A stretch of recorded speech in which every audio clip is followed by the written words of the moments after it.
Welcome to Masterclass, here to Mind for All Seasons. I'm really excited to have you here today. And I am especially excited that Dr. Nick Wignall is back with us. Some of you heard him speak a couple of months ago about anxiety, but Dr. Wignall is a clinical psychologist who specializes in helping people not just with anxiety, but with insomnia. And those two go together. We'll talk more about that here in a little bit. But Dr. Wignall has agreed to come back and to talk to our members here to Mind for All Seasons about his work with insomnia, things that he's learned, some of the things that tend to be really good action strategies to help people when they're struggling with sleep. And having had many conversations with people in our community, I know that sleep is an issue for a lot of people. Some people struggle to fall asleep. Some people struggle to stay asleep. Some people feel like both of those things are an issue and they're just striving to be better. And interestingly, I just got off a coaching call with a client not 5 minutes before I joined the meeting. And our whole discussion was about ways to optimize sleep and to fall asleep faster. So unfortunately, you couldn't join us for this, but it's really fitting that we're addressing this topic. So, Nick, thank you so much again for being here. When someone finds out that you really are an expert in helping people with challenges like insomnia, what's the most common thing that they ask you about when they begin a conversation like that? I think more recently, the thing I'm getting when in my first part of my career, initial insomnia, like I lay in bed and I can't fall asleep, was the big problem. It's interesting though that it's almost flipped to where what I hear most is trouble staying asleep. So if anything, people are actually falling asleep more easily, faster. But then they have this problem of I'm asleep for 2 or 3 hours, and then I wake up in the middle of the night and I'm awake for an hour, hour and a half, and really have a hard time falling back to sleep. And so, yeah, it's an interesting data point. That seems to be like kind of the newer trend in what people are struggling with. But it's always tricky because when someone finds out, you work on sleep, and that's true of probably any profession. I'm always gauging like, are you really interested, or are you just kind of like making conversation? Because if you're really interested, we can really get into the weeds about this. But it's not for the faint of heart in a lot of ways. So those are two of the things that kind of go through my mind when someone asks me about sleep. hmm How did you get really interested in sleep? What was that turning point, or what do you think sparked the interest for you? So in some ways, it was completely random. I had no, in 6 years of graduate school, I had zero training in sleep, like insomnia issues at all. But in my first job out of grad school, my boss was the editor of this psychological journal, this kind of like second or third tier psych journal, and he needed to review this new treatment manual on cognitive behavioral therapy for insomnia, and he didn't have time to do it. So he's like, "Will you do it?" It's like, "Yeah, sure, whatever." I was eager to please. First year out of grad school, and I read this book, and it blew my mind. Like I did not have I don't have that many experiences of just like wow, completely changed the way I thought about something. But it was my first foray into, again, this approach called cognitive behavioral therapy for insomnia, which is a terrible term. Like someone from the marketing team really needs to help these guys out. But it is far and away the most effective. It's the gold standard treat. If you look at like the AMA and the APA and all the big like major medical bodies, they all will say, if you look closely, this is the gold standard first line approach. It's not meds, it's not psychotherapy, it's not traditional psychotherapy. It's cognitive behavioral therapy for insomnia. The research shows over and over and over again, it's by far the most effective for insomnia. And this book just laid out this like incredible case for like how we think incorrectly about sleep and insomnia in particular, and how if you can change the way you think about and then approach sleep, it can really literally cure the C word. We don't use that a lot in mental health, but it can cure chronic, sometimes like decades long cases of chronic insomnia. And so I just thought, this is incredible. And so I started going to conferences and workshops and learning everything I could about it and then doing it in my practice. And it was so much fun because it just worked. There are not that many things in mental health that like they just work. Like if people do it, it just works. And this was one of them. So I got super excited, and it fit really well with my other specialty of anxiety because, like you said, those kind of go together pretty often. So yeah, that's kind of the intro, the origin story of my interest in insomnia. It sounds like you just sort of stumbled on it, but once you were there, you were hooked. Oh I, yeah, I can tell just hearing you talk about it how yeah, exciting yeah. this is for you. Why do you think when there's something that can actually cure those challenges for so many people and make that level of difference, why do you think it is that so few people know that. And maybe I'm wrong, but I think there are a lot of primary care physicians that don't send their patients down that avenue. How do you think we got to a point where there's something that is this powerful that so few people turn to? Yeah, I think there's there's multifaceted. There's a lot of reasons. You could go full on conspiracy theory about like drug companies just want to incentivize, pill pushing Ambien or whatever. And like, I don't know, there's probably a little bit of truth to that. But I would highlight two things. The first is like a lot of people in like academia, the people behind cognitive behavioral therapy for insomnia, again, terrible marketers. They're just nerds who like this particular thing and know a lot about it, and they're good at it, but and this is like, I'm not gonna say it's unethical, but if you have something that's that helpful for so many people and you aren't thinking at all about how to package it or name it or like make it sort of palatable and like interesting to a wider audience, like you are doing not only your little baby, your brainchild, but like you are doing people such a disservice. So I think it's kind of like on us. And that's part of why I feel so passionate about this, because I'm like, this thing is incredible. And like it is almost a crime that more people don't know about it. So that's part of it. Like we just kind of suck at marketing. But the other part is it's not easy. And I think a lot of the approaches to sleep that get pitched are relatively easy, like sleeping pills. Like it's not hard. You Mhm. just pop a pill and like you're good to go. A lot of people hawking like wonky supplements. And when you talk about supplements, there are some good supplements that are helpful for sleep, but there's a lot of crap that gets pushed in terms of like, oh, just start taking this weird like supplement that, we found on the internet and like that'll fix everything. Almost never. Sometimes, almost never. But also therapy. It's just like, oh, go sit in a chair for an hour and like talk about how terrible your past was and like dot dot dot somehow that'll fix your insomnia. No, you're going to have to do real work. Like you're going to have to change a lot of things in the way in your environment around sleep, your behaviors around sleep, your kind of mental patterns around sleep. It's one of those like relatively simple, but certainly not easy things. Like Mhm. how do you start exercising more? Well, like it's not that hard. Like conceptually, like it's pretty simple, right? But actually getting yourself to do it on a regular basis is tricky because in a way, you have to kind of redesign your life around this new identity of like, I'm an exerciser, right? And that means certain things about the way I go about my life. So similarly, if you're going to be the kind of person who really prioritizes getting good sleep, you're going to have to make some uncomfortable trade-offs, especially at the beginning, that I think a lot of people are not necessarily prepared for. And then they get blindsided by them and they think, oh, this isn't worth it.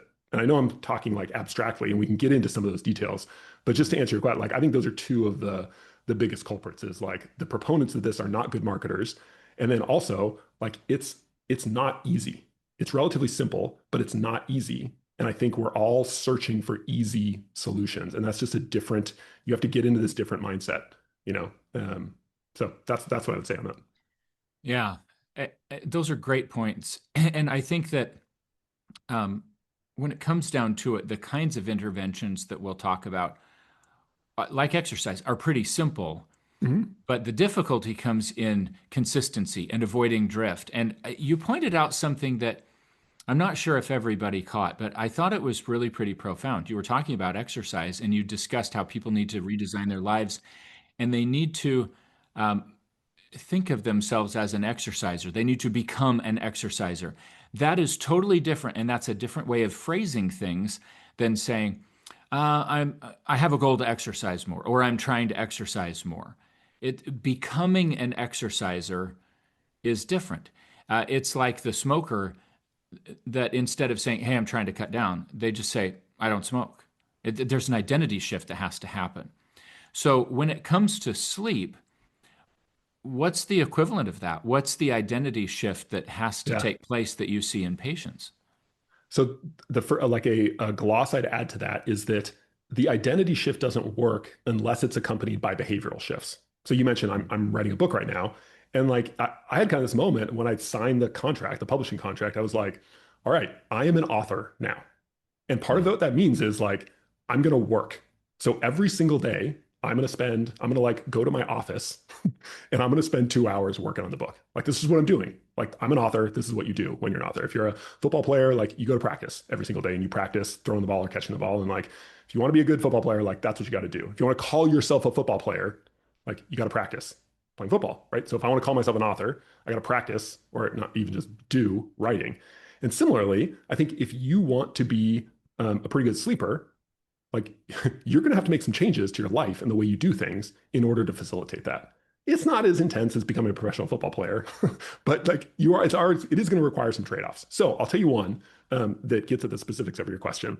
Something that catches people off guard a lot is that I think people really like, there's this phenomenon of revenge bedtime procrastination. Has anyone heard of this term before? Raise your hand if you've heard of this. There was like an article that came out about this a few years ago.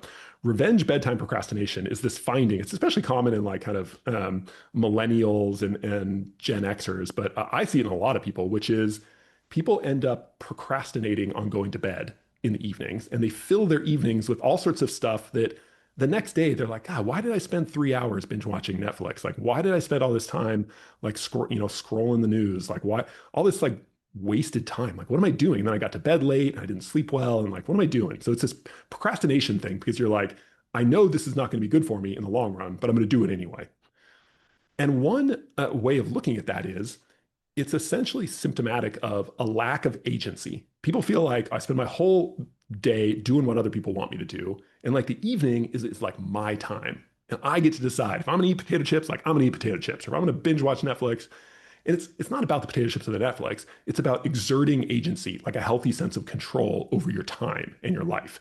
And if you don't have a good outlet for that in your life, you're gonna use the evening to do that. But your sleep is gonna suffer. If you have this really unpredictable, erratic evening routine that's filled with stuff that's actually counterproductive to sleep. So, one of the things when you have insomnia that you need to start doing, at least initially, to get yourself back to sleeping good, it doesn't mean you have to do this forever, but you really have to commit to what I call a very boring evening routine, like a really simple, consistent, borderline boring evening routine. Now, not literally boring. You're not, sitting in front of a wall like staring at a spot. It's not deadly boring. But people get this itch to like, there's always something that happens. Oh, so and so called up and like they want to chat for like an hour and a half about what's going on with, or there's this great new movie that just popped out and it's like this intense action movie. And I know it's probably not good for my sleep, but like, what the hell? I'll just do it. Or, oh, I'm gonna have like 3 glasses of wine tonight, even though, because so and so's birthday, even though I know it's not gonna be good. All this little stuff always happens. And for you to really embody the identity of, I'm going to break the habit of insomnia and start to become a really resilient, solid sleeper again, you have to be willing to make some trade-offs. And part of that trade-offs is like, no, I'm not having the extra glass of wine. Like, no, I'm not picking up the call. Like, I'll tell him I'll call him tomorrow or whatever. Like, I'm just going to stick to my really consistent, boring sleep routine because for my body to adjust and to build this new approach to sleep, right? It needs consistency. Just like little kids, like learning something or like a dog, being potty trained or whatever, like consistency is key.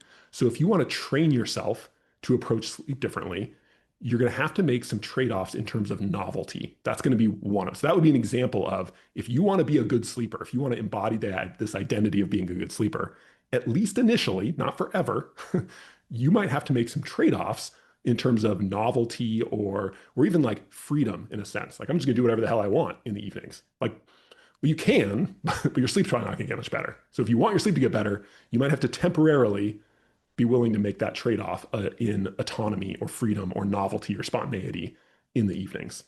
So is that kind of an example, Eric, of like behaviorally like what it takes to embody a new identity? Yeah, absolutely. When you're pointing that out to people that you're actually working with, how hard do you see it for most people to make that shift? Do you run into a lot of people that take a step back and say, "Oh, I don't know that I'm willing to commit to that." Yeah, so what I see is basically think about in quarters. If you divide people I work with in terms of like 25%, 25%, 25%, there's about 25% who just get it and they're like, great, off to the races. I just explain it to them. They're like, oh yeah, that makes sense. I'll just do it. Right. Just like Mm. when you explain, like, here's the exercise regimen, here's your PT, exercises you need to do every day for the next 3 weeks. They're like, great, check, done. And who knows? There's all sorts of reasons because it could be part of their personality. It could be because all sorts of things. There's another 25% who are just like, no way, that sounds way too hard. I'm just not doing it. And then there's the people in the middle who are like the majority of people who think like, okay, like I can do that. But they haven't really thought through. what it's going to entail, and they haven't planned for what's going to make it hard. And because of that, they get surprised and they get sort of blindsided by how tricky it is or how many trade-offs it requires, and then they kind of give up. So a Mhm. lot of my work is really helping people understand, look, this is very doable. You can get over insomnia altogether. And it's not, again, you're not running a marathon. Like it's not, you're not putting a man on the moon. It's very doable. Anyone can do it, but it is going to require some trade-offs and you're going to have to make some changes. And here's what it's probably going to look like. Mhm. And so I think people getting really clear-eyed about there's no free lunch. You are going to have to make some trade-offs, at least temporarily. And are you okay with that or not? And I think honestly, for some people, they're just not. They would, they have kind of mediocre sleep and it's not the end of the world and they wish it was better, but they're not willing to make significant trade-offs in order to change things. And that's, like everyone's free to make their own kind of decisions. So what are you gonna do? Yeah. I love the concept that really the first step forward is a conscious decision to exercise our agency in the direction of becoming a good sleeper. So if that's step one, then how much of the other steps, like if we were all to go through the book that sparked your interest and read that, how many of those other steps are the same for everyone versus how much nuance is there? And assuming that there's kind of a general pattern that everyone can go through, can you walk us through that so Yeah. that we have some kind of blocking and tackling that we could apply in our own lives? So what I'd love to do is there's some kind of a few basic principles about sleep and insomnia and like how it works. And once you understand that, then the like recommendations make a lot more sense. So let Mm. me briefly kind of go through like the key ideas that they're not like differential equations, like they're pretty straightforward, but Yep. they're a little counterintuitive. So we'll go through that and then we'll get into, I think that the natural way to divide it up is what are called sleep initiation problems, trouble falling asleep initially. Um, Initial insomnia is what it's called sometimes. Middle insomnia, which is where you fall asleep okay, but then you wake up in the middle of the night and you can't go back to sleep. Or even terminal insomnia, which is where you wake up too early, before your wake up time and you're just like laying in bed for an hour or two. So we'll kind of, there's specific kind of interventions for each of those. But the big idea with insomnia, and I should be really clear here, I'm using the term insomnia very carefully. There's all sorts of other sleep problems. There's sleep apnea, there's narcolepsy, there's sleep wake phase disorders. Like there's all sorts of sleep issues. All of those other ones are primarily biologically driven. And I know like what's the difference between biology and psychology? It's always kind of blurry, yada, yada, yada. But like basically, like narcolepsy is more of a neurological problem than a psychological problem, right? Just like apnea is more of a structural problem than it is a psychological problem.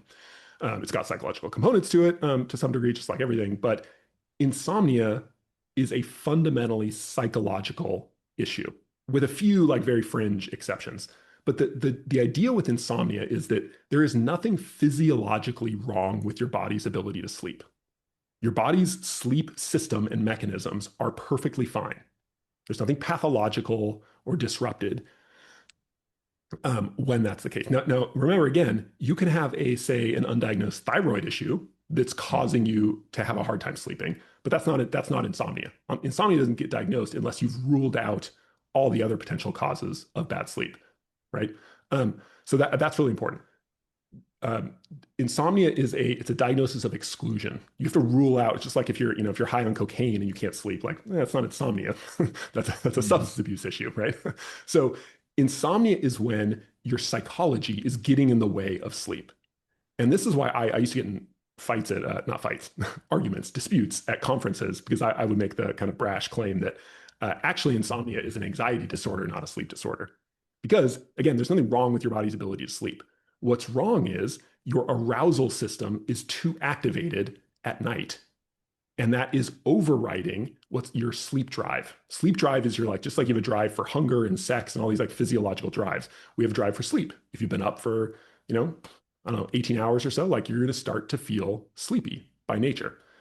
The problem people get into with insomnia is their arousal system, basically their fight or flight system, is suppressing that natural sleep drive.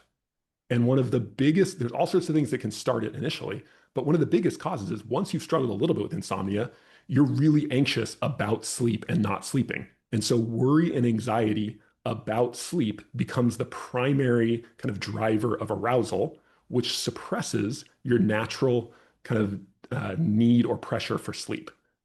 That's the fundamental tension that causes insomnia. So the question is, how do we decrease that arousal? Right? Because your body wants to sleep. Your sleep drive is there. The question is, you've got this arousal interfering with it. It's an interference problem, not a deficit problem. So arousal, it usually takes the form of anxiety, but again, it's your sympathetic nervous system being revved up. Almost always, and again, all sorts of things can trigger this initially, right? You can have the death of a loved one, and you're really like ruminating and like worrying a lot about what's life going to be like without this person. That's the initial thing. But then if you do that consistently in bed, your brain is going to associate your bed with worry. So that even after you've, say, like worked through your grief, you've taught your brain to associate your bed with worry. So even if you weren't worried before, you get into bed and through Pavlovian conditioning, your mind starts worrying because you've Hmm. taught your brain thinks, oh, bed, this is the place where I, go through my to-do list for tomorrow and like worry about all the stuff that's out of my control. It's totally unconscious, right? It's like Pavlov's dog, but that's what you've done. You've unintentionally trained your brain to associate your bed with anxiety and arousal, and that's getting in the way of your sleep drive, right? So we have to do what's called counter conditioning. We have to retrain your brain how to think about bed and like what bed means. And the key idea with this, I always keep this little you guys see this? You know what this is? Let me move Yeah. this closer. So it's a Yeah. little it's Chinese handcuffs, right? yeah, Chinese handcuffs, Chinese finger trap. And it's like the perfect metaphor for sleep because as if anyone's used this, the idea is, okay, you stick your fingers in and then you try and pull them out and it's stuck. Like the harder you pull out, the tighter it gets.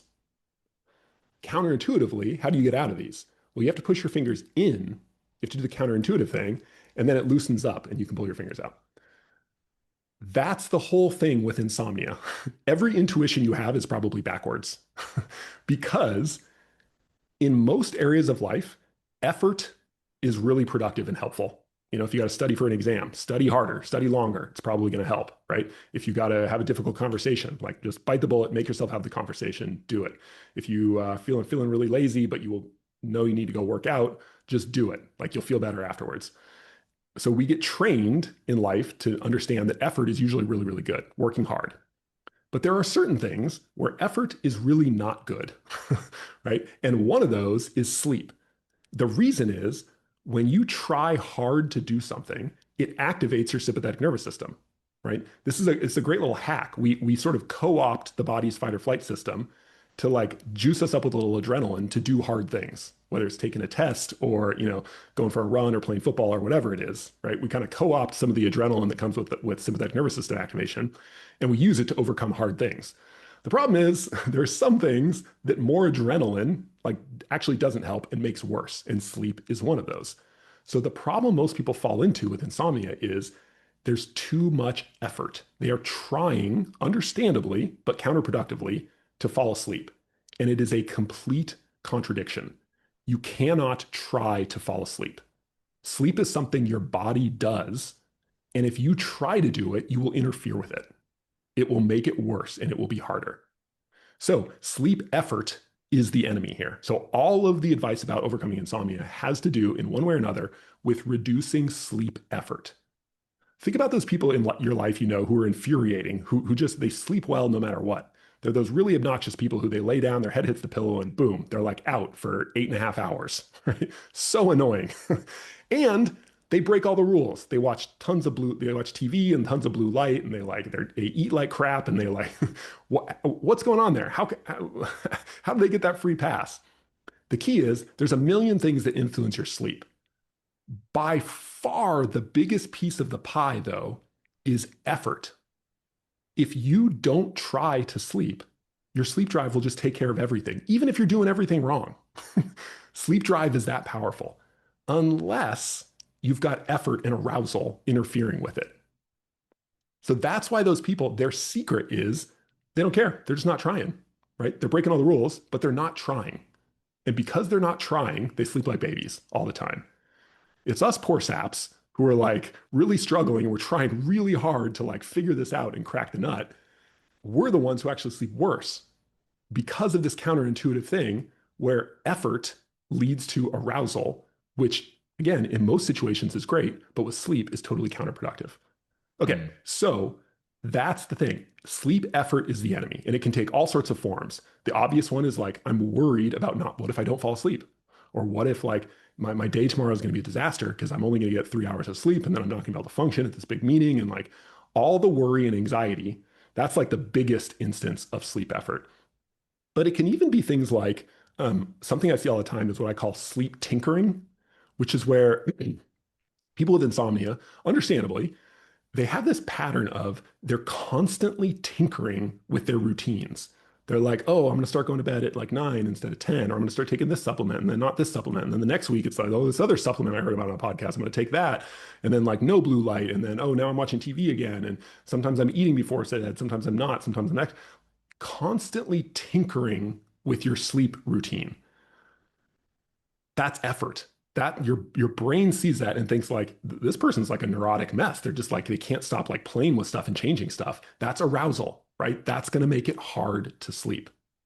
Okay. So this like compulsive like researching and trying things, all these like new things to try and sleep, that's an example of sleep effort. And it's why you're trying so hard to get better sleep, right? But it's actually making it even harder. So sleep effort is the enemy. And we'll get in now to like interventions and like what we do. But I feel like we needed that sort of conceptual superstructure to make sense of, and this is one of my big things. Like I hate giving advice or interventions without educating people first about like why it's going to work. Because if you don't tell me why it's going to work, like there's not a lot of chance I'm actually going to do it. But if you can understand the principles behind what I explain, not only will you try it, you'll be much more likely to stick with it when it gets hard because it's logical. Like it makes sense to you why it will work. So I'm big on it. So hopefully that makes sense. Eric, I don't know. You can kind of check me. Was there anything in there that is like confusing or I didn't explain really clearly? No, I think you explained it beautifully, and I totally agree that when you understand the why behind something, it's a lot easier to be committed to it and to move forward. I do have one question though, because I've Sure. talked to a number of people that fit the description of sleep tinkering, and Mhm. I've never thought about it in that term, but I think I'm going to borrow that because I love the term that it describes it so well. Do you have an opinion about a common reason that people engage in that behavior? What purpose have they hired all that tinkering to do, you might say? Oh, we're control freaks. We're all control freaks. We've got this problem, and our default way of dealing with problems is to exert effort and control. Like I've got this like powerful analytical brain. I'm gonna like problem solve this and like work hard at it. It makes us feel less like helpless and out of control. And it feels like we're reducing uncertainty or all those things we're kind of like scared of, right? Hmm. Because that works so well in most of life. Exerting control works super well. Thinking analytically about things, trying really hard, it works really well most of the time. But it's like the to a hammer, everything looks like a nail, right? When you're Hmm. really good at analytical thinking and applying like hard work, right? You just apply it everywhere, and it's hard not to do it even though the data is telling you like this is not helping. I've been doing this for years, and if anything, my sleep's getting worse. But I think those So people just don't have a better alternative. All the messaging about sleep is like sleep hygiene, sleep hygiene, sleep hygiene, blah blah blah. It's all this stuff about sleep hygiene. That stuff is peanuts compared to arousal and sleep drive. That's it. Your body wants to sleep, but you are applying too much effort, which is activating your sympathetic nervous system, and it's getting in the way, including those things that you're supposed to be doing, right? Like, oh my God, I watched too much blue light, like 30 minutes before bed. Now I'm not going to sleep at all. The blue light didn't make you not sleep. It's you worrying about the blue light that's causing you not to sleep, right? So, like, sure, all things being equal, like reducing blue light exposure is probably fine for your sleep. But if you're getting neurotic about blue light, that is way worse for your sleep than the blue light itself. I actually yeah. tell people all the time, people who are like big time warriors in bed, I will tell them, like, if you find yourself worrying in bed, put the TV on. They're like, oh my God, scandal. A sleep person telling you to watch TV in bed, like breaking like a cardinal rule. But here's the thing, what's worse? You watching TV, relax and getting a little bit of blue light, or you laying like catastrophizing about all the terrible things that are going to happen in your life? That one's way worse. So I would rather have the lesser of two evils if it moves you in a better direction, right? Than again, kind of catastrophizing. So Yeah. to answer your question, Eric, like I think it's confusion. Like Mhm. This is really natural, like experimenting, trying new things, thinking analytically. It's what we all do all day anyway. And then the messaging from like the kind of sleep like culture world is like it's all about sleep hygiene. These like little hacks and like tricks and stuff you're supposed to do. And it's just you're like you, you're missing the forest for the tree. It's like the thing that's the wrong metaphor. But you're kind of like getting after all these little tiny things that in the scheme of things are almost unimportant. And you're missing the one really big thing, which is effort. Yeah, that makes so much sense that sympathetic nervous system activation would drive way more than a lot of these little hacks. And am I following you correctly that basically the root cause of sleep tinkering and what I think you referred to it as revenge sleep procrastination? Was that the right term? Revenge bedtime procrastination. Yeah. Revenge bedtime procrastination. Are you basically saying that the root cause of both of those is just being a control freak and they're just different manifestations of that same desire for control in your life? Or, I Kind mean, I of, don't want to spend yes. too Like I much think, time there parsing it yeah, out. I think revenge bedtime procrastination often, I'm not saying always, but often, 90% of the time, it's people have a lack of agency in their life, right? They're Mhm. getting basically being bossed around doing all the stuff they feel like they have to do, whether it's their boss at work or their kids' like insane schedule or whatever. And when they finally get some alone time, not surprisingly, like they want to have control, a say over what they do with it. That's revenge bedtime procrastination. So it is about control, I think, fundamentally. Also, with this, when we're in the face of anxiety, like anxiety about, am I going to sleep tonight, or is my insomnia ever going to go away, or whatever, our default reaction is control, right? Mhm. But anxiety is one of those things like sleep, where our friend the Chinese finger trap comes into play. It's counterintuitively all this like exerting more effort, clenching, trying hard, actually makes it worse. And so it's not that sleep hygiene is wrong, like not eating a huge meal right before bed is like probably a good idea when it comes to sleep. But you obsessing about the timing of your eating is completely counterproductive. You're going to wash away any benefit you got by the fact that you're making yourself neurotic about your sleep. So it's not that sleep hygiene is unimportant, but you're placing it way too high on the priority list and you're devaluing really the one thing that is important, which is this like overuse of effort as a way to sleep better. Yeah. So let's say that somebody has made the commitment, they've made the identity shift, they're willing to do the simple but kind of hard work of being consistent in this. Mm-hmm. And let's say that they understand the concept and the foundational principles that, hey, we've got to calm our system down and we're going to slow down to have more success with sleep. We're going to quit trying so hard. Yep. After that, what's sort of the order of operations? Can you walk us through kind of a typical pathway of exactly what it takes to become a world-class sleeper if you aren't one? Yeah. So what I'm just going to do is assume that let's say we've got our person who's struggles with all three phases of sleep: initiation, middle, and terminal, right? So I'll go through all three. The first thing is it's not that your routine, but like the sleep hygiene thing is like gets people obsessed about their routine and like stuff they do before sleep. Again, it's not that being thoughtful about your routine before sleep is wrong. And I actually think you should.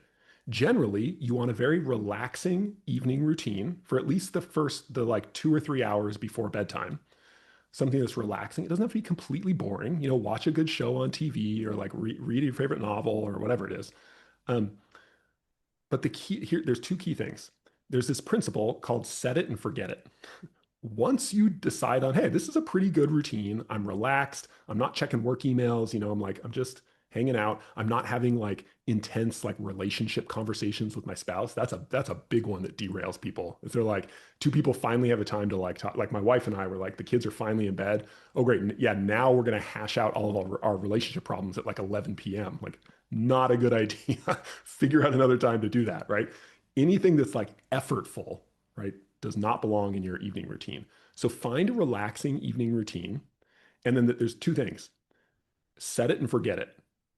Once you have a good one, leave it alone. I don't care what you heard on that cool podcast you just listened to. I don't care what the latest research says about like blue light or whatever. Stick with it. And the consistency is much more important. Your body having this really predictable, easy routine, because predictableness equals safe to your brain. If there's tons of novelty and spontaneity in your routine, that signals danger. It's like when you don't sleep well when you travel and you go to a new like city or a new place. Why? Understandably, your body's like, new terrain. I better be more like on the lookout and alert. This could be dangerous. I'm not familiar with this place. So create a really familiar, consistent routine and then stick with it. I don't care what you do. Just pick something that's relatively relaxing, stick with it. The second thing I would add is, and this really gets people. Everybody, that one of those things you hear all the time is the importance of having a consistent bedtime. Like 10 p.m., get in bed. Like that's your bedtime. This is wrong, in my opinion. So just because good sleepers do tend to have really consistent bedtimes, but this advice puts the cart before the horse. They have consistent bedtimes because they sleep well and they're on a really consistent schedule. The problem with having it like going to bed according to the clock as opposed to your body, you should go to bed when you're sleepy, not when you're tired or when you think you should go to bed. Now, this distinction is really important. Sleepy is different than tired. Okay. All sorts of things can make you tired. If I go for a long, hour-long run or something, I get back, I'm going to be tired. I'm not sleepy. I don't fall asleep after a long run. Right? um, Similarly, in the evenings, you might have had a brutal day, like really long, and you're exhausted, right? But if you're not sleepy, you should not be getting into bed. Because here's what's going to happen. You're going to get in bed. Oh, the clock says 10, I should get in bed. If you're not sleepy, what's going to happen? You're going to lay in bed. You're not going to fall asleep. You're going to get frustrated. You're going to start worrying. That arousal is going to go through the roof. Not only are you going to have a hard time sleeping tonight, you're reinforcing this really unhealthy learning in your brain that the bed is associated with effort and stress and danger. So the worst thing is to get in bed before you're actually sleepy. Now, people say, well, how do I know if I'm sleepy? You can tell when you're sleepy, but if you really need, like the dead giveaways are, you get heavy eyelids and you get the head nod, right? You're watching TV and you start. So wait until you're sleepy. Use your body, not the clock, to get into bed. Totally counterintuitive to what you hear. But this is why we've been like preaching the sleep hygiene stuff for 30 years, and insomnia is getting worse and worse and worse in the population. Okay. So set it and forget it. Get a good sleep routine in the evenings, set it and forget it. Don't get into bed until you're sleepy, not just tired. Okay. That's really key. Let me take a pause there. Thoughts, questions?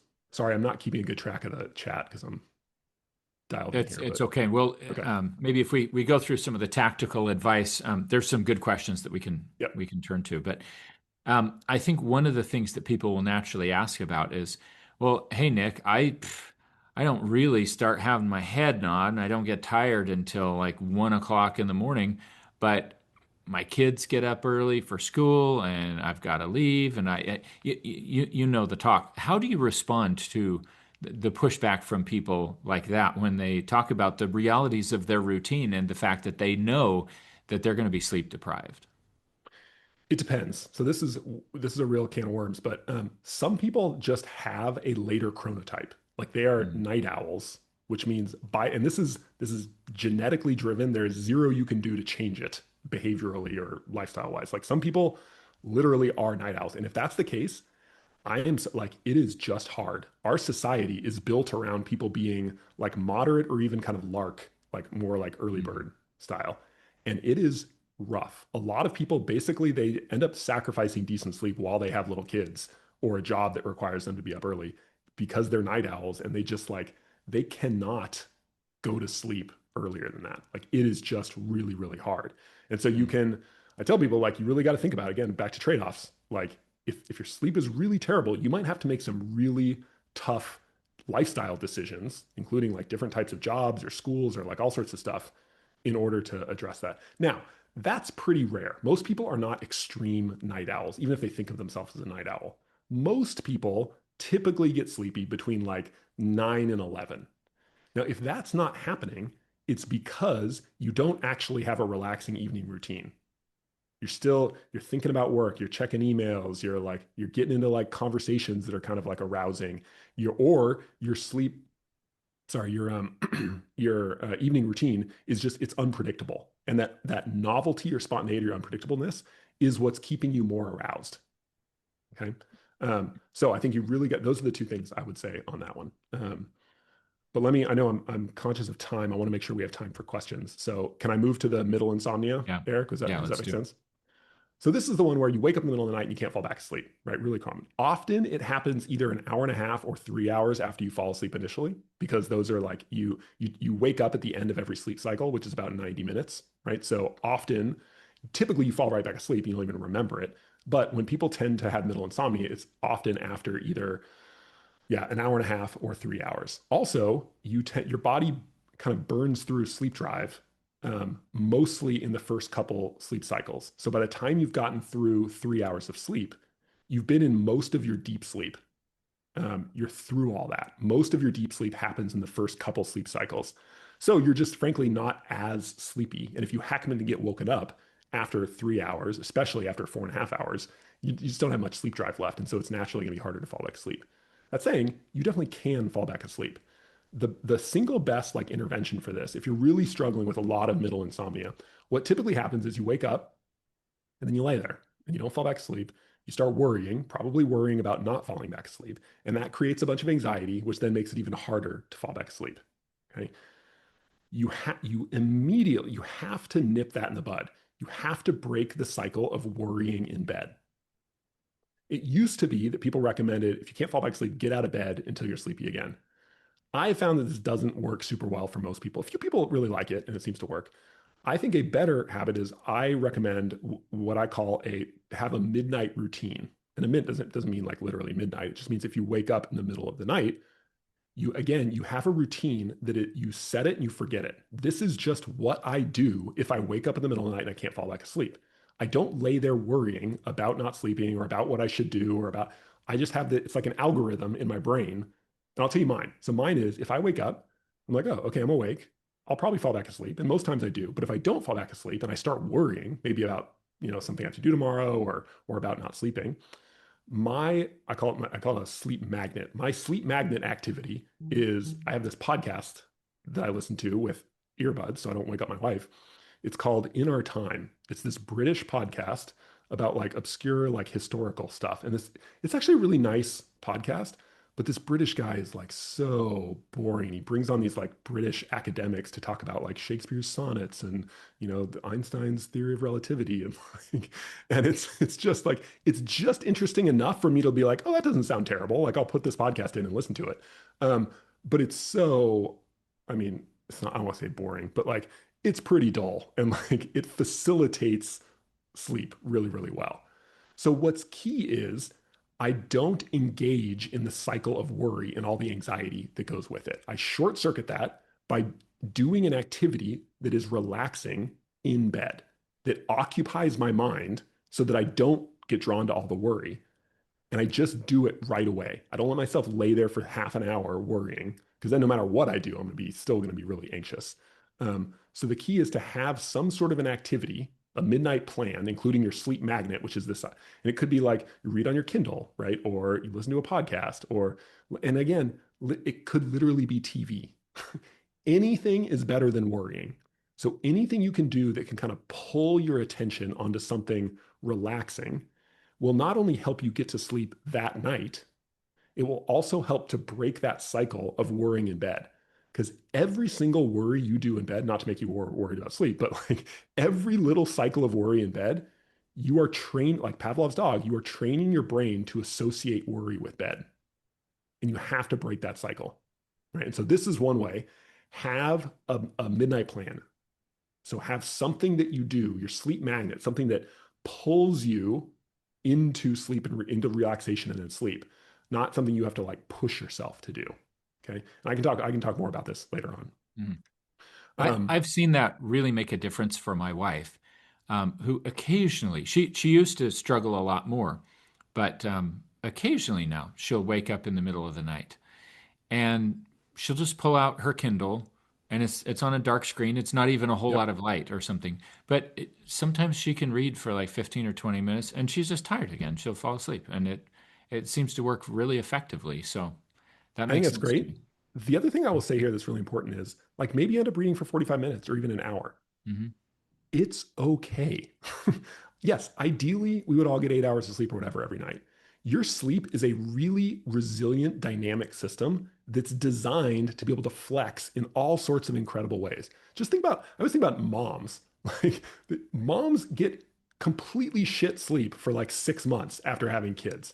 They're Mm. sleeping like 4 hours a night or whatever, right? But like, they do okay. Like nothing, they don't die. Like nothing awful happens because of that. I mean, there are consequences to not sleeping. So don't get me wrong. Like it's not ideal, but like we have evolved to be able to handle tremendous like variation in our quantity of sleep. You not getting an extra like hour, hour and a half, it's not ideal, but like you're going to be fine. And so I think it's important. People like catastrophize really bad sleep. And that is just because not getting good sleep is problematic on some level, that does not mean you want to follow that line of thinking that your brain will naturally go to. Oh my God, I'm gonna have Alzheimer's. I'm gonna like, tomorrow's gonna be a disaster. I'm not gonna be able to function. Like, no, you will be all right. You will be okay. And your experience, like, mostly shows that. The evidence shows that like, yeah, you're not like super peppy, you're not your best self, but like you're mostly fine. So I think it's good to remind yourself that, like, yeah, maybe it'll take me an hour to fall back asleep. It's not optimal, but like it's not the end of the world, right? And you have to be able to do that for yourself, to give yourself that gift and to resist that temptation of catastrophizing about how terrible and like awfulizing sleep and not sleeping as much as you would like. You absolutely have to resist that. And so forget that, pull up your Kindle, listen to your boring old British podcast, like whatever it is, and get into that. Okay, I do want to talk about terminal insomnia a little bit, but Eric, I hate it when people don't have enough time for questions in these things. So I would love, with your permission, I would love to tackle at least a few of the questions relatively quickly if we Yeah, can do yeah, that. let's jump into that.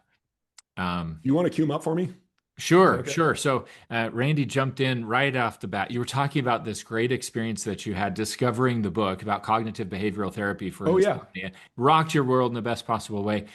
And he's wondering, hey, is this available for the lay public? Is it written in such a way that the typical person could appreciate it, or is it a little bit more clinical than that? Yes. So if you want the clinical one, there's this book I was just reading. It's called Treatment Plans and Interventions for Insomnia. See what I said about people being terrible marketers in this? But the lay one is called, I want to double check this, but I think it's called Say Goodnight to Insomnia. And it's a little older, but it's like classic. Oh no, wait a second. That's not that is a pretty good one. Say Goodnight to Insomnia. I've read that one. That's pretty good. He's like the godfather of he like trained everybody in CBT-I. So that's a pretty good one. There is oh gosh, sorry, I want to get this right. So let me find it real quick. Her name is Colleen Carney. Goodnight Mind. That's the one. It's really short, really punchy. It's really good. Goodnight Mind. That's the one I would recommend to start with. That's actually better marketing. The name Yes. is great. That's No, pretty she's pretty good. compelling. I learned a lot from her, and she's moving us forward. She's good. Nice. Good old Colleen. All right, Love what else that. do we got? So let's see. We've already talked about the term of Oh revenge yeah, bedtime revenge bed. Yeah. procrastination. Um, and Carol makes a great kind of summary here. Sleep effort is the enemy. If you're working really, really hard, the key takeaway that I'm hearing is that is really activating. And Yes. being overly activated when your nervous system is cranked up, that's the biggest enemy.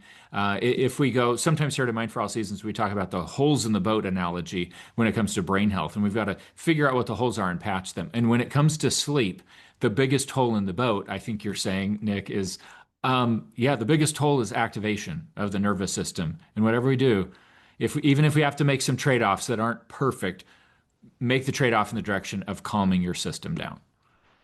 But not through effort. That's the hard thing. Is like you can only calm yourself down by letting go, not by trying, which is Yeah. very it's okay. Like you're gonna have slip up with this, but like slowly over time, you need to retrain the way you think, your attitude towards what it means to relax. It's not something you do, it's something you let happen.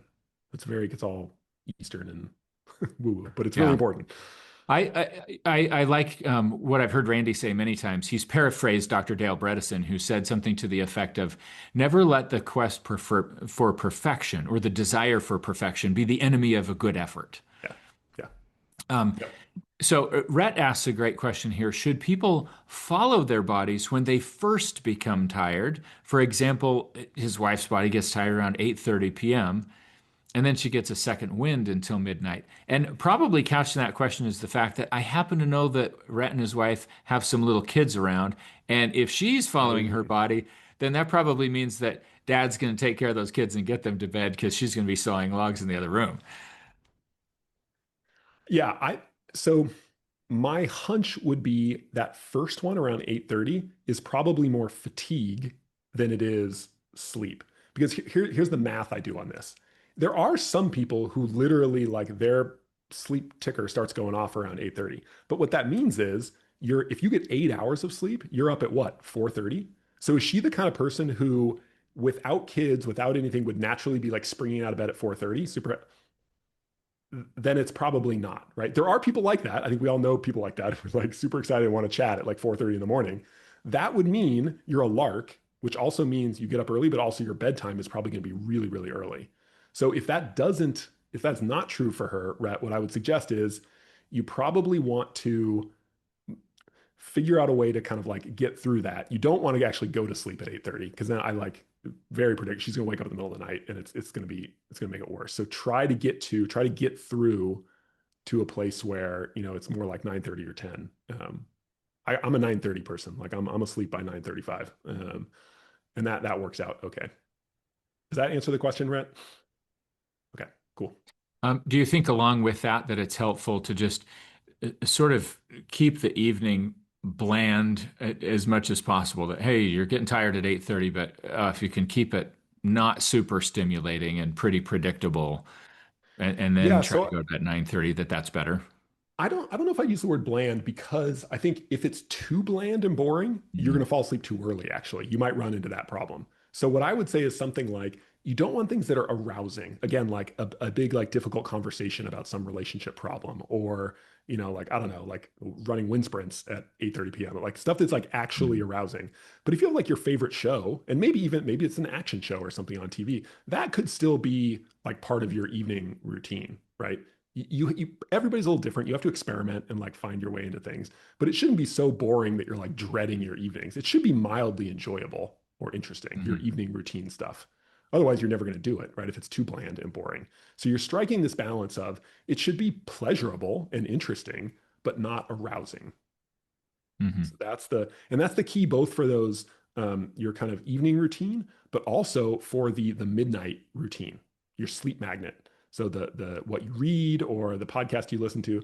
Like if I listen to a podcast that's too boring, I'm not going to do it because I'm like, ah, God, I don't want to listen to that. But if it's something that's like, it's vaguely interesting, like I was an English major, Shakespeare sonnets, like sure, I'll listen to a few people. Like it kind of sounds kind of interesting.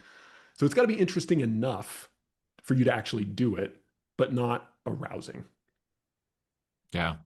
I still am wondering in the back of my mind how that British podcaster would feel if he knew that his voice is just I know. soporific enough that it's like your key to a good I do night's sleep sometimes in the listen middle. to him not in the middle of the night, to be fair. Like it is good. It is a good show. Okay. It just happens to be useful to get me back to sleep in the middle of the Yeah. night. Well, does anyone here with us live have questions that you want to ask Dr. Wignall directly? Because we can certainly just unmute. Carol, looks like you've got one. Hi, and thank you. And I'll try to be concise. First of all, thank you very much, Dr. Wignall. You're very welcome. I can see why that book turned you on. That one principle does sound so key. And I can't wait to go to bed and try it. Although I have to say, I've probably kind of found that on my own in a way. Just coming off of in the last 15 months, I was diagnosed with sleep apnea. Hmm, Got that on board and I have my machine now, and also thyroid issues, and that's been smoothed out. And all of that affected my sleep so much in the last year. sure. But and I feel that I'm sleeping quite well now. And the one issue for me is I have to take 50 milligrams of trazodone, or I can't seem to shut the brain off. And when I Hmm, take the 50 milligrams of trazodone, which I know is relatively low, but I'd love to get off that someday, but that is what makes me able to give it up and stop making effort and worrying, because I know that'll kick in half an hour and make me feel, sleepy and all. Yeah. Um, so I'd be interested, and you don't have to answer it now, but I guess my first question is it okay to take 50 milligrams of trazodone for the rest of my life? Because I like how it works for me. Seems like, should I get off the drug or should I go ahead and benefit from it? I think I sleep quite well now with everything I'm doing. Yeah, so I'm not a medical doctor. Mm. So I don't want to give you any specific recommendations on the meds specifically. I personally I'm like a middle of the road person on medication. I think they're often used problematically for but and can be dangerous, but they're also often really, really helpful. My gut intuition is that trazodone's a relatively mild drug and in pretty small dose. It's typically given in fairly small doses. Mhm. I know some of you on this call, Randy, you can probably check me on this, but like I don't think it's anything to like worry about, right? I don't know that we have like super long-term data on like the decades use of trazodone. But I wouldn't worry about it too much. That said, if you do want to get off of it, right? I think you can. I think what Mhm. it's doing is I don't even know that physiologically it's doing a ton for you, but I think psychologically it's this like Right, safety blanket, right? And I right. think you can learn to sleep. You can build like confidence in your ability to sleep without it. And then you can kind of wean yourself off it.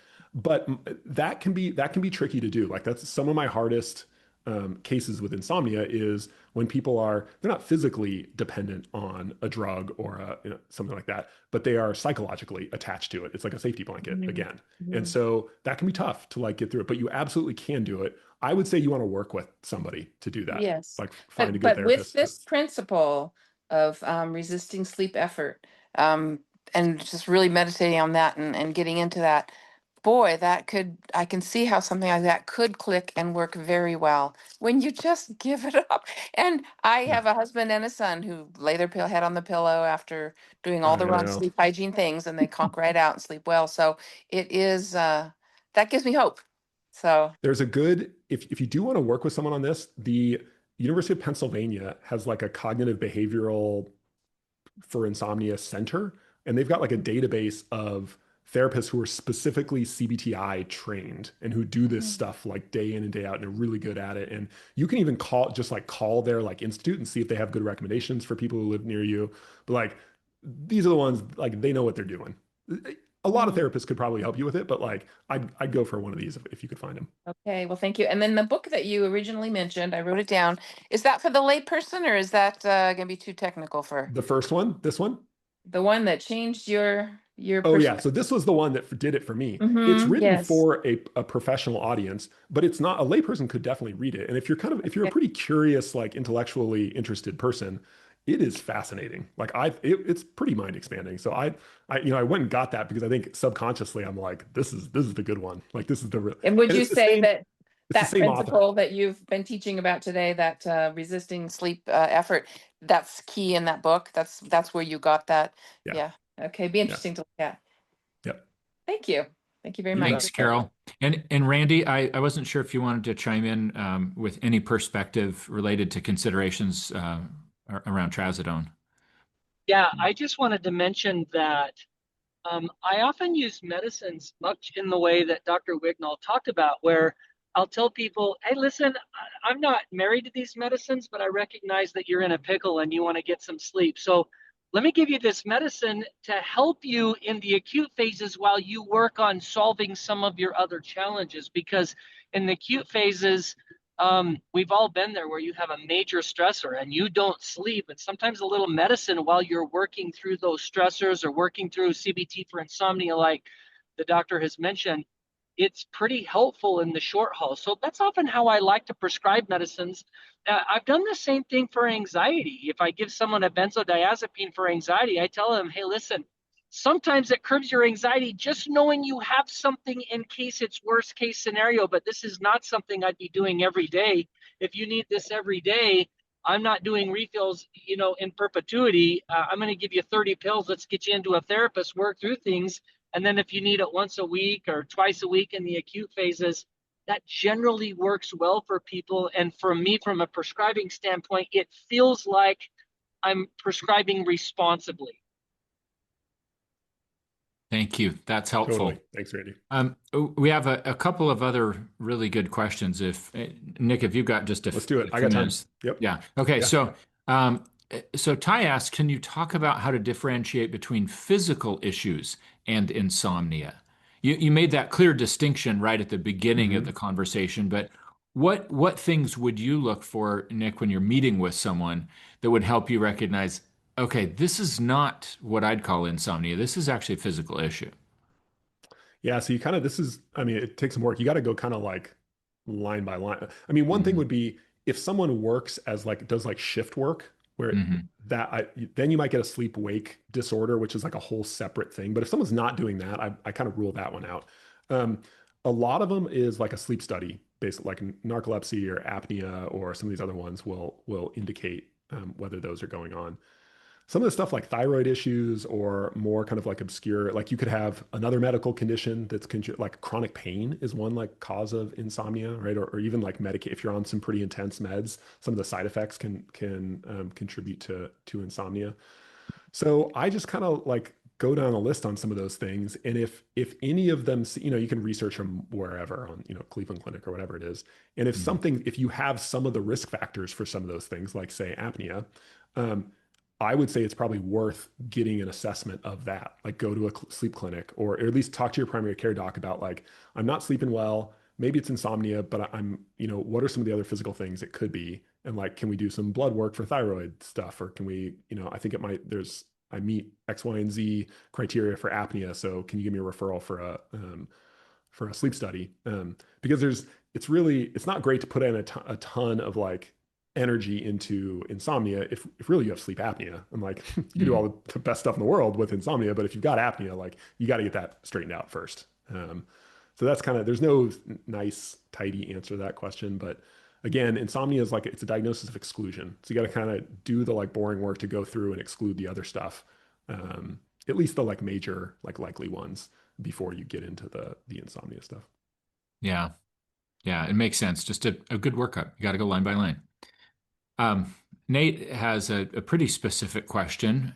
I have mild apnea, advanced phase sleep syndrome, ADHD, and night sweats. I go to bed between 8 and 9 and wake up 70% of the nights and work for a few hours and then listen to a podcast to get a few hours of sleep. What do you recommend for advanced phase sleep syndrome?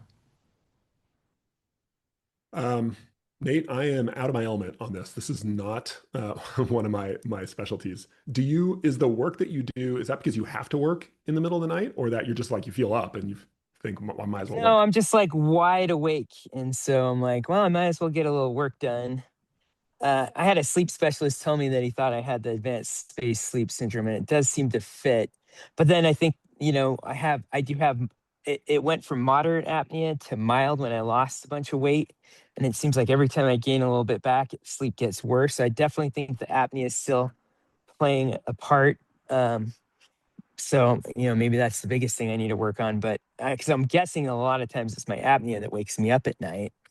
Yeah. Um, Yeah, I would say this is one where I think you probably want to work with someone because you've got a few different things going on that could all be complicating factors in this. I don't want to say just like, oh, go do this one thing, because you got a decent number of moving pieces here. My what I would say from like a psychological perspective is the the working in the middle of the night.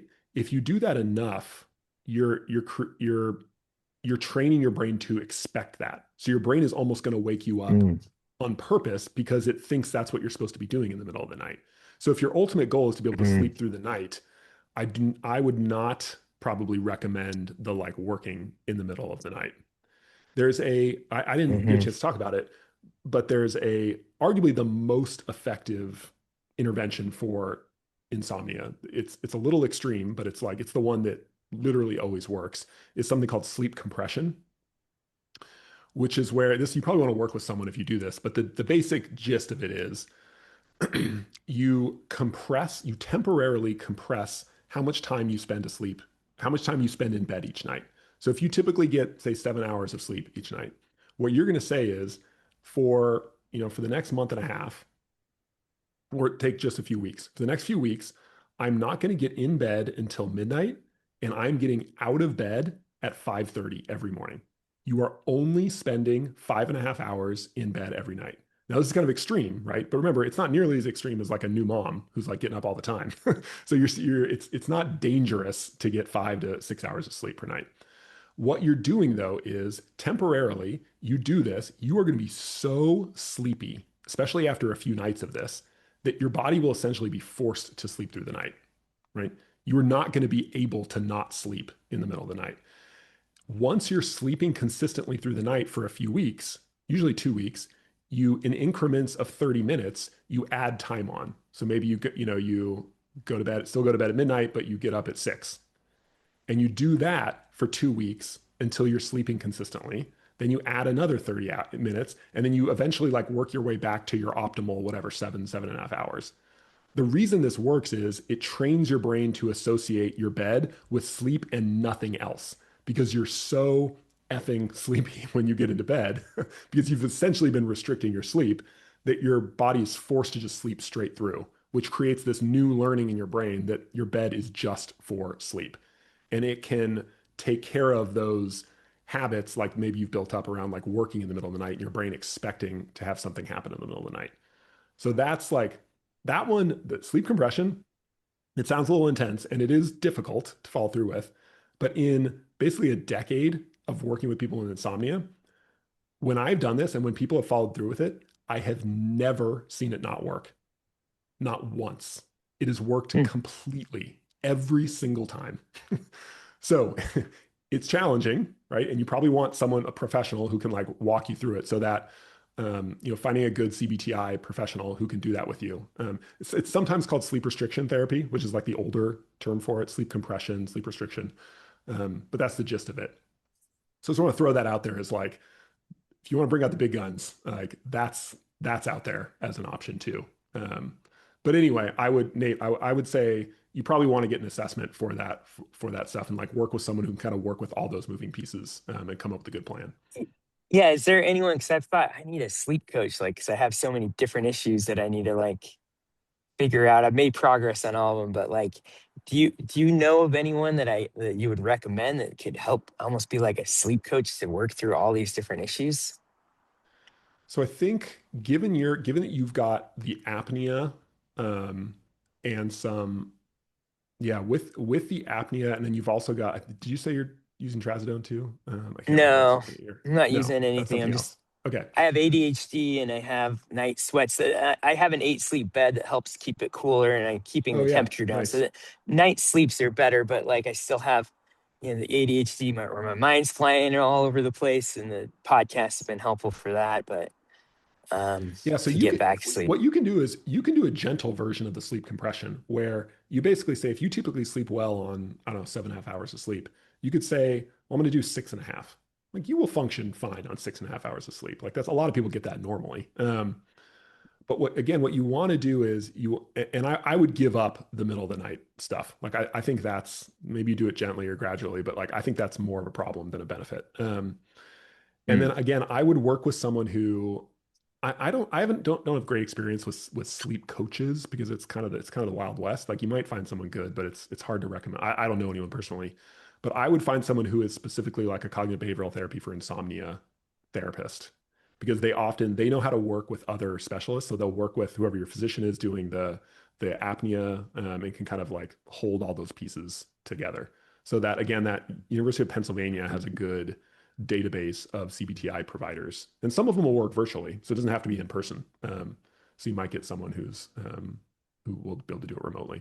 That would be my suggestion on that. If I could so add one thing, Nate, you talked about having the tendency of your mind to just jump all over the place sometimes at night and to worry about different things. And the last time Dr. Wignall was with us, he talked about a technique called scheduled worry, where you literally plan a time every day for 10 minutes to just sit and write out everything that comes to your mind that you could possibly think to worry about. And it's an exercise in pulling that anxiety a little bit closer. And then at the end of it, you literally just wad up the paper and toss it. You could burn it if you want to, for that matter. The point is to just brain dump it all out so that it's like a trip to the gym where you're building resilience consistently every day for just 10 minutes by scheduling a time to worry. Um, Dr. Wignall, is there anything that you'd add to that? Did I miss anything with that concept? Yeah, scheduled worry is great. And actually, if you, I have a little guide to it. It's called scheduledworry.com. You can download the little guide. So that's a great part of your like early in your evening routine to spend 10 or 15 minutes like brain dumping all your worries, especially if you have a lot of worry and anxiety that contributes to your insomnia. I guess the last thing I would say is I would just piggyback on Rhett made a comment at the end that his sleep tends to be worse if he hasn't exercised in the last 48 hours. So exercise and just physical activity generally is so helpful for sleep because it's arguably the best, it's the only way, it's the only direct lever you have onto your sleep drive. Remember, there's two basic forces when it comes to insomnia: sleep drive, your body's natural desire to sleep, and arousal. So we want to work on getting the arousal down, but you can increase your sleep drive by exercising. So the more you exercise, the stronger your sleep drive will be, and the better chance you will have of kind of like overpowering is the wrong metaphor, but like of sleep drive winning compared to arousal. So if you're not exercising, like that's I would like, yeah, recommend that very, very strongly. And again, it doesn't have to be super intense. This is not like, kickboxing or CrossFit or something. Like even just walking, for a good 30 minutes or 60 minutes per day almost always makes a pretty dramatic impact on people's sleep. Awesome. Thank you. Well, Thanks. given the fact that all of us as humans need to sleep, having a conversation like this about sleep and insomnia and what it is and what really works, as opposed to so much of the fad stuff that's out there, is the kind of conversation that we could just keep going for hours. And I wish we could, but we're at the end of our time. And Dr. Wignall, thank you so much for giving your time and sharing your expertise. It's been so insightful. One of the favorite sessions that I can think of in a long, long time. So thank you very much. We appreciate you. I know that a lot of people here already know about your newsletter, but not everybody does. And I will just tell everybody watching or even on the replay, Dr. Wignall's newsletter is one of the few newsletters that I personally never miss reading. It's so good. It's written well. I love his use of language. I didn't know that you'd been an English major, so that was fun to find out. But can you tell everybody how they can get access to your newsletter? Sure. It's if you just go to nicksnewsletter.com, that will link right to it, or you can just Google my name, nickwignall.com, and you can go to my website and it's easy to find the newsletter, sign up for them. Yeah, it's just once a week. Yeah, hopefully you like it. And thanks, Eric, for Great. having me on. I really appreciate it. Thank Great, you. great questions, everyone. And what was the name of the book that you shared? I'm going to drop it in the chat for everybody. Nate's asking about that. Oh, Good Night Mind. Oh, Good Night Mind is the like the layperson one, and then there's I'll put it in treatment plans and interventions for insomnia. God. But Colleen Carney is she wrote both of them. So she's good. Everything she's done is awesome. Excellent. Okay. Thank you so much. Appreciate everybody being here. And we'll see you again in a week for another masterclass here to Mind for All Seasons. All Have right, a great everyone. Take weekend, care. everybody.